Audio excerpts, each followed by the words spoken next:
ومن سيئات أعمالنا من يهده الله فلا مضل له ومن يضلل فلا هادي له وأشهد أن لا إله إلا الله وحده لا شريك له وأشهد أن محمدا عبده ورسوله أما بعد فإن خير الحديث كتاب الله وخير الهدي هدي محمد صلى الله عليه وسلم وشر الأمور محدثاتها وكل محدثة بدعة وكل بدعة ضلالة وكل ضلالة في النار. أعوذ بالله من الشيطان الرجيم. بسم الله الرحمن الرحيم. ولن ترضى عنك اليهود ولا النصارى حتى تتبع ملتهم.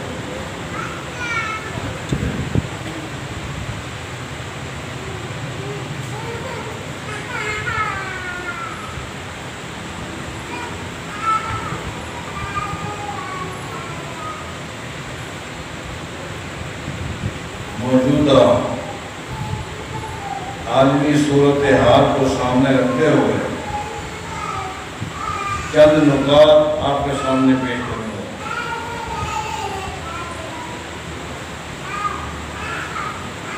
پہلا نکتہ یہ ہے، یہ بات مسلم ہے کہ الکفر ملت واحدہ، پوری دنیا کا کفر بھلے آپس میں کتنا اختلاف ہو، اختلاف کی نوعیت تو قرآن کریم نے یوں پیش کی ہے، وقالت اليہود لیست النصارى علی شیء. یہودی کہہ رہے تھے نصارہ جھوٹے جہنمی، ان کا نہ عقیدہ صحیح، نہ عمل صحیح، نہ اخلاق صحیح. وقالت النصارى لیست اليہود علی شیء. ان کے مقابلے میں نصارہ ان کے لیے یہی جملے استعمال کر رہے تھے، نہ یہودیوں کا عقیدہ صحیح، نہ عمل صحیح، نہ اخلاق صحیح، یہ تو جہنم کا ایندھن ہے. کتنے ان کے اختلافات ہیں، لیکن جو ہی معاملہ ان کا اسلام کے مقابلے میں آیا،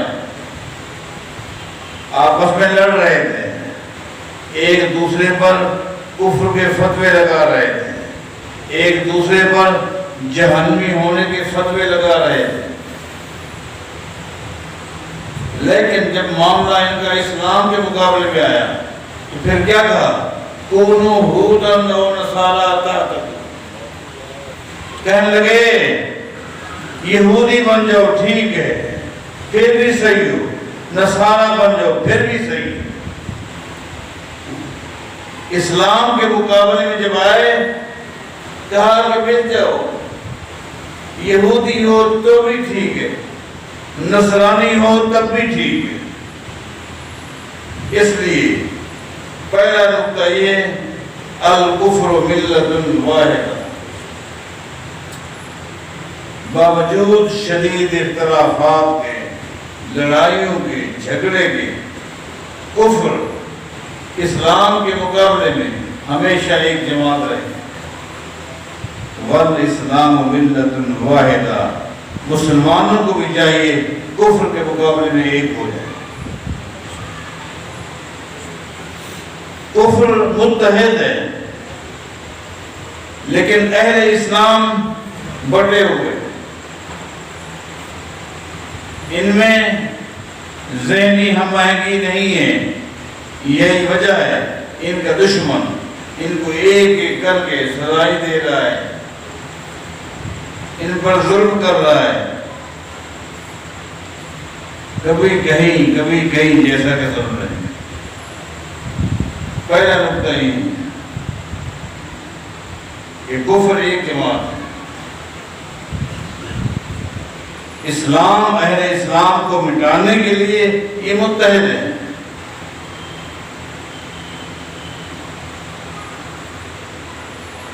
دوسرا نقطہ یہ ہے، اہل کفر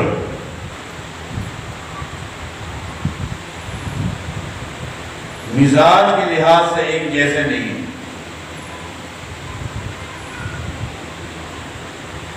مزاج ان کے مختلف ہیں۔ مثلا نصارہ، دہریہ، دنیا کے اندر جتنی اقوام ہیں یہودیوں کے علاوہ، دنیا میں اہل کفر کی جتنی اقوام ہیں اپنے اپنے عقیدے پر ڈٹے ہوئے ہیں، اس کے باوجود عالمی امن کو برباد نہیں کرنا چاہتے۔ عیسائی عالمی امن کو برباد نہیں کرنا چاہتے۔ دہریہ اپنے عقائد پر مضبوط ہے لیکن عالمی امن کو نقصان نہیں پہنچانا چاہتے۔ زمین کی پشت پر صرف ایک یہودی ایک ایسی قوم ہے جس کا دن رات کام ہی یہی ہے کہ عالمی امن کو برباد کرے، عالمی امن کو برباد کرنا، تباہ کرنا۔ یہ مشن کس کا ہے؟ نصارہ کا نہیں ہے۔ عالمی امن کو برباد کرنا یہ مشن کمیونسٹ کا نہیں ہے، ہندو کا نہیں ہے، سکھ کا نہیں ہے، مجوسیوں کا نہیں ہے۔ عالمی امن کو برباد کرنا یہ کس کا مشن ہے؟ یہودیت کا مشن۔ اس کی وجہ کیا ہے؟ اس کی وجہ یہ ہے یہودیت کی معیشت کا دار و مدار سود پر ہے۔ یہودیت کی معیشت کا انحصار دار و مدار سود پر ہے۔ ان کا مشن یہ قوموں کو آپس میں لڑاؤ، قومیں لڑیں گی، مرے گی، کنگلی ہوں گی تو پھر میرے پاس رہیں گی سود کی۔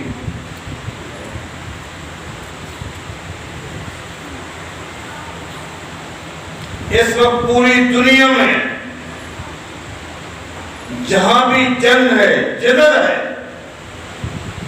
فساد برپا ہے، جب آپ گہرائی میں جائیں گے اس فساد کے پیچھے یہودی کو آپ چاہے کہانی ابھی ہم اپنے امیر محترم سے سن رہے تھے، چیچنیا کی کہانی ہو، کشمیر کی ہو، یہ فلسطین کا معاملہ ہے، فلسطین کا۔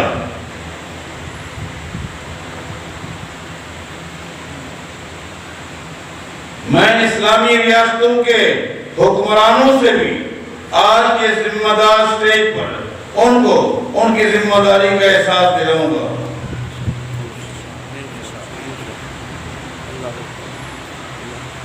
اسلامی ریاستوں کے حکمرانوں، عالمی دباؤ میں آ کر اگر آپ نے اسرائیل کے یہودیوں کے ساتھ نرم رویہ اختیار کیا ہے، اس کا رزلٹ دیکھ لیا،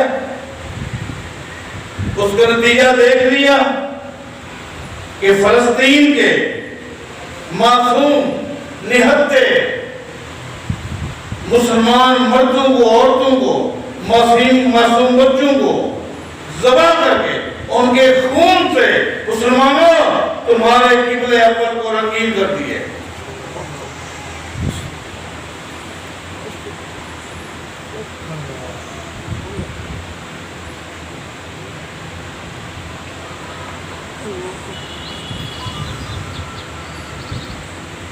نبی علیہ السلام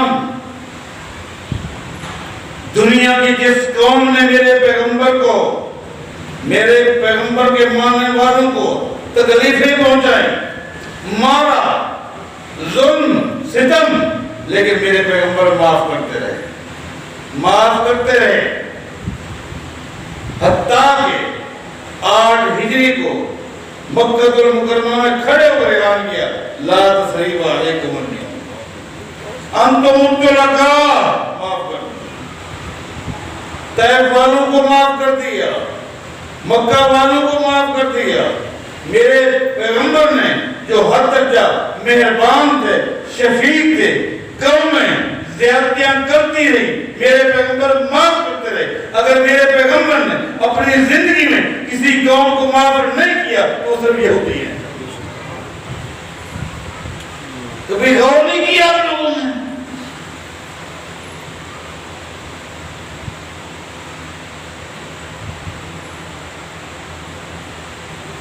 میرے پیغمبر نے حکم دیا نصارہ کے ساتھ لڑنے سے پہلے ان کے سامنے اسلام کی دعوت پیش کرو۔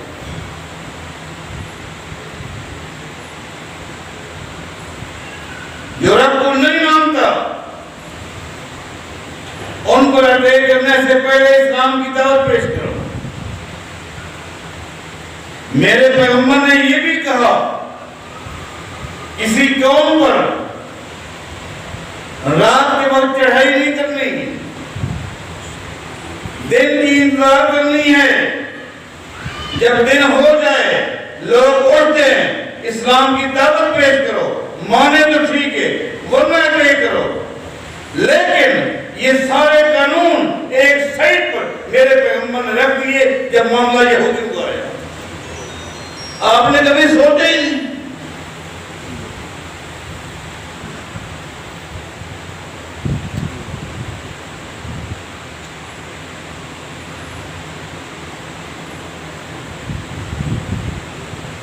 جس قوم سے زیادتی ہوئی، جس قوم نے زیادتی کی، وقت آنے پر معافی مانگتے گئے، میرے پیغمبر معاف کرتے گئے۔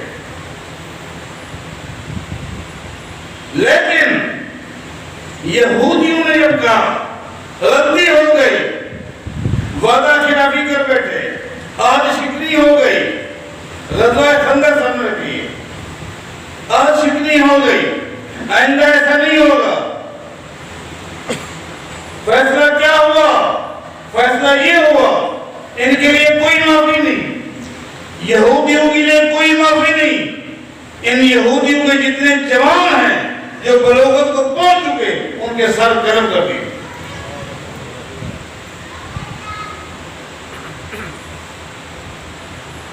مکہ کے کافروں نے زیادتیاں کی، معافی مانگی، میرے پیغمبر نے معاف کر دیا۔ طائف والوں نے زیادتیاں کی، معافی مانگی، میرے پیغمبر نے معاف کر دی۔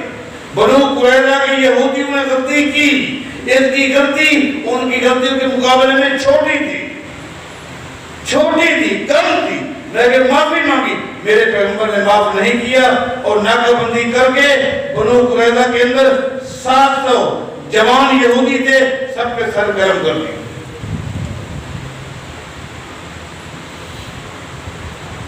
یہودیوں کا معاملہ قرآن و حدیث میں نصارہ کے مقابلے میں، دہریہ کے مقابلے میں بڑا حساس کہا ہے، بڑا حساس کہا ہے۔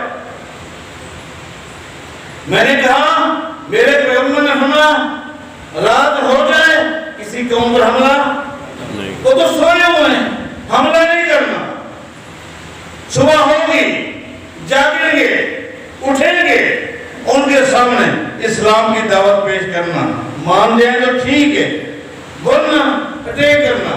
لیکن علماء سے پوچھے، بنو مستلق کے یہودی رات کو سوئے ہوئے تھے، نیند کی حالت میں تھے، ان کے جانور تالابوں پر پانی پی رہے تھے، سوئی ہوئی حالت میں میرے پیغمبر نے چڑھائی کر۔ یہودیوں کا معاملہ بڑا حساس ہے۔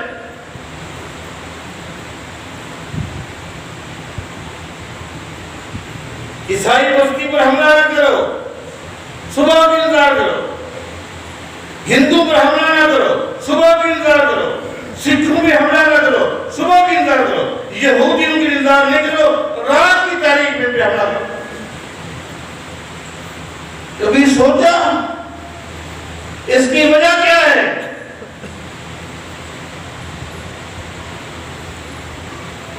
اس کی وجہ نہیں بلکہ وجوہات ہیں، اسباب ہیں۔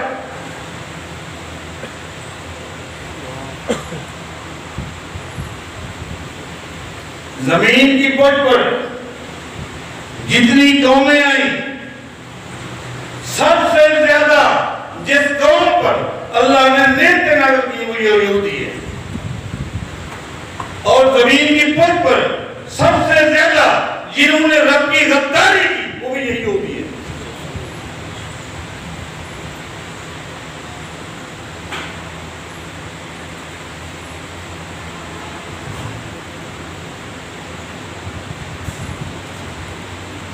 جتنا رب نے ان سے محبت کی، یہ بدبخت چلتے تھے، ان کو دھوپ لگتی تھی، اللہ بادل کو بھیج دیتا تھا۔ وَظَلَّلْنَا عَلَيْكُمُ الْغَمَامَ وَأَنزَلْنَا عَلَيْكُمُ الْمَنَّ وَالسَّلْوَىٰ۔ یہ غدار قوم، یہ ایسے غدار ہیں، يُخَادِعُونَ اللَّهَ وَالَّذِينَ آمَنُوا۔ یہ تو رب کو دھوکہ دینے والی قوم ہے، رب کو، رب کے ساتھ غداری کرنے والی قوم، سب سے زیادہ کون؟ یہودی ہے۔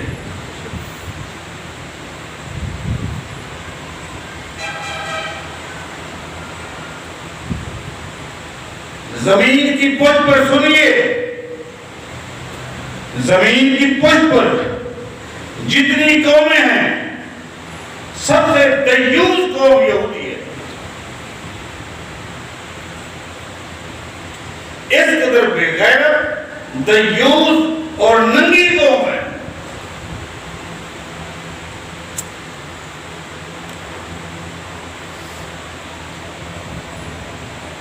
کہ ایک خاتون جب یہودی سونار کی دکان پر زیور لینے کے حوالے سے گئی، اس دیوس بے غیرت یہودی سونار نے اس مسلمان با حیا با شرم عورت سے کیا کہا؟ جو ریٹ تو لگائے گی وہی ریٹ، تیری ہر بات مانوں گا، میری ایک بات مان لے، ایک لمحے کے لیے اپنے چہرے سے نقاب کو تو ہٹا۔ وہ تو خاتون مسلمان تھی، بے پردگی کا نام سنا، اس کی آنکھوں میں آنسو آ گئے، روتی ہوئی گھر گئی۔ انصاری اٹھے، اس یہودی کو اس کی دکان پہ اس کا سر گرم کر دیا۔ میرے پیغمبر کو پتہ چلا، فرمایا بغیرتوں کو مدینے سے نکال دو۔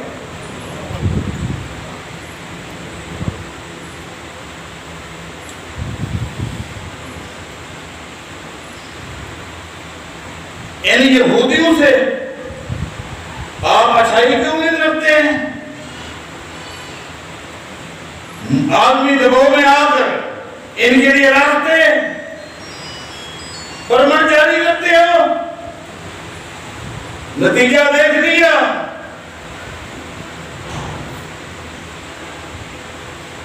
میں تو حیران ہوتا ہوں، آئے دن آدمی دباؤ مسلمانوں پر کیوں ہوتا ہے؟ آئے دن ہر وقت مسلمان آدمی دباؤ کا شکار کیوں ہے؟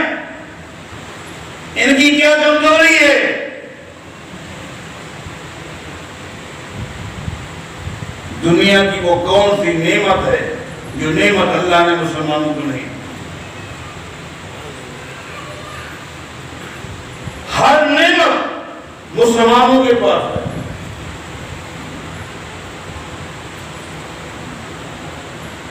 آخر وجہ کیا ہے؟ کمی کس چیز کی ہے؟ مسلمانوں میں اللہ جانتا ہے کسی چیز کی کمی نہیں ہے، ایک ہی کمی ہے، وہ ہے اتفاق۔ ان میں اتفاق و اتحاد نہیں ہے۔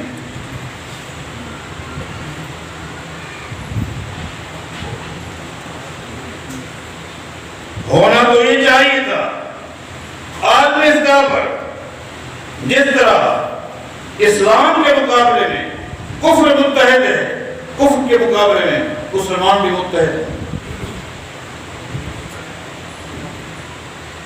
کیا عالمی سطح پر مسلمانوں کی 1 2 3 4 ریاستیں ہیں؟ افرادی قوت میں ہم کمزور ہیں، افرادی قوت ہمارے پاس، مال کی پوزیشن مضبوط، کاش اسلامی ریاستوں کے حکمران اپنی ذمہ داری کا احساس کرتے ہوئے کیا کریں؟ ان کو چاہیے، مسلمان ملکوں کو چاہیے اپنا الگ اسلامی فورم بنائے، مسلمانوں کا الگ ایک اسلامی فورم ہونا چاہیے۔ جب مسلمانوں کا الگ اسلامی فورم ہوگا، اس وقت کفر کی آنکھ کھلے گی۔ آپ کی تقریروں سے، جلوسوں سے وہ احساس نہیں کرتے۔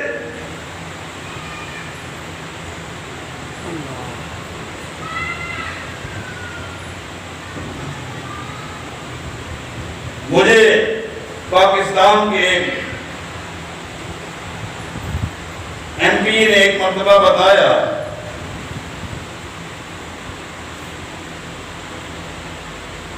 کہ فلاں شخص جب دفتر میں آتا تو وہ کہتا جو کچھ آپ نے لکھا ہے مجھ سے سائن کروا لیں، باہر میں جو کچھ بھی شور کرتا ہوں تمہیں کیا، باہر تمہارے خلاف، حکومت کے خلاف جو کچھ میں شور کرتا رہوں تمہیں کیا، اندر کمرے میں جس بات پر سائن کروانے کروانا۔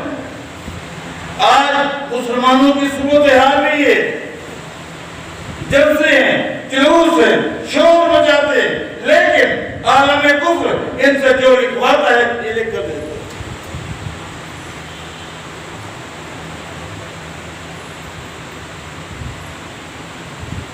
لیکن ان پرفتن دور میں،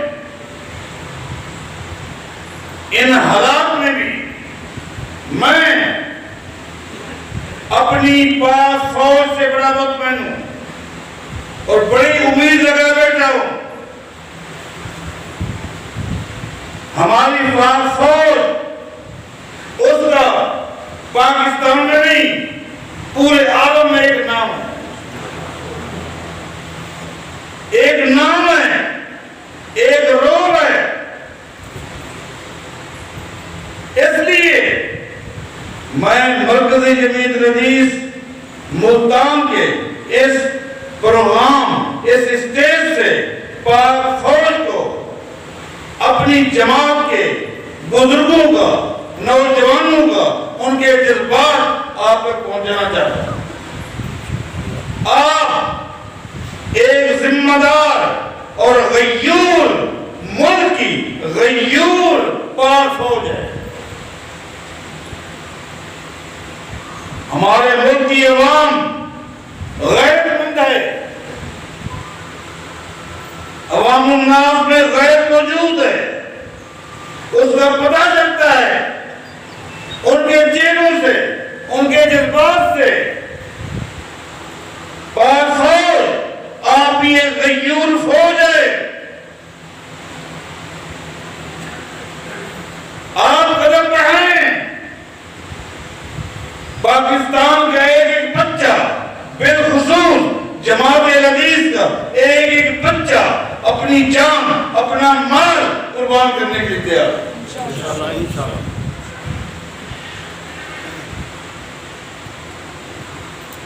آپ کو یہ اعزاز حاصل ہے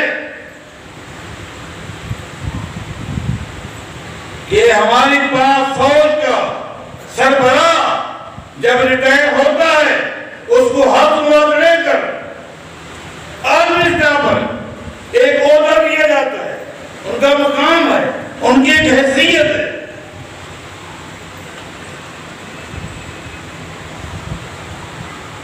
یہ کیا ہو رہا ہے؟ ہمارے حکمران یہ کیا فیصلے دے رہے؟ کیوں خاموش ہیں؟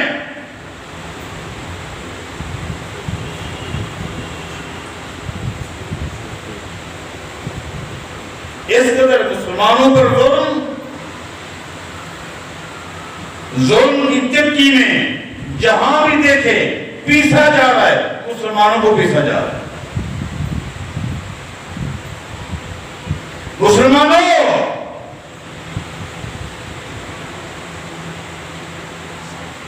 آپ کا قبلہ اول اس کی بے حرمتی، وہاں کے معصوم فلسطینی مسلمان جن کو آپ نے پڑھا ہوگا، جن کو وطن چھوڑنے کے لیے ہر طرف سے پیغام آ رہے ہیں، لیکن وہ کہتے ہیں نہیں، ہم اس قبلہ اول کے تحفظ کے لیے، نگرانی کے لیے اپنی جان بھی دے دیں گے، اپنا وطن بھی قربان کریں گے۔ ہماری زندگیاں بھی یہی ہیں، ہماری قبریں بھی یہی بنیں گی، اور جو کچھ وہ کہہ رہے ہیں وہ کر رہے ہیں، لیکن ہم جو کچھ کہہ رہے ہیں وہ کر نہیں رہے۔ ہمارے قول اور فعل میں تضاد ہے۔ لہذا میں اہل علم کی موجودگی میں اور آپ پڑھ لکھے شہر کے پڑھ لکھے دوستوں یہی پیغام دینا چاہتا ہوں، آپ کو بھی، حکمرانوں کو بھی، کہ یہودیوں سے کبھی بھی اچھائی کی امید نہ رکھنا۔ رب کے غدار، جو رب کے غدار ہوں، بتاؤ رب کو ماننے والے ہو کر، رب کے ماننے والے ہو کر جو سب سے زیادہ رب کے غدار ہوں، وہ کسی اور سے وفاداری کر سکتے ہیں؟ اس سے کیا امید رکھنی ہے؟ جو رب کے غدار ہیں وہ آپ کے ساتھ وفاداری کریں گے۔ لہذا پہلا پیغام یہ عالمی سطح پر مسلمان ان کے ساتھ سوشل بیکارڈ کریں، ان کے ساتھ سوشل بیکارڈ ہونا چاہیے، اور سوشل بیکارڈ کرنا، ان کی معیشت کو تنگ کر دینا، یہ شریعت کا فیصلہ ہے۔ نبی علیہ السلام نے فرمایا تھا کتنا چوڑا روڈ ہو، کتنی چوڑی سڑک ہو، اس طرف یہودی آ رہا ہو، اس طرف تم جا رہے ہو، اگرچہ وہ اس راستے سے ٹرک گزر جائے، کاریں گزر جائے، بسیں گزر جائے، لیکن تم یہودی کے لیے اتنا راستہ تنگ کر دو کہ اس کا گزرنا مشکل ہو جائے۔ اس کا معنی میں سمجھا ہوں، یہودیت کی معیشت کو تنگ کر دو، ان کے معاملات کو تنگ کر دو۔ شریعت کا فیصلہ ہے، تنگ کرنے کی بجائے تو میں نے ہم کو پرواہ جاری کر دی۔ مسلمانوں کو میں کہہ رہا ہوں،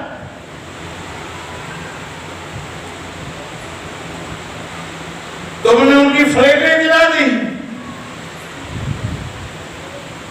تم نے ان کے راستے ان کو ایشو کر دیے، نتیجہ کیا نکلا؟ آج نتیجہ آپ دیکھ لیں۔ لہذا اس پر جتنا بھی گفتگو کی جائے، جتنا بھی افسوس کیا جائے اتنا ہی کم ہے۔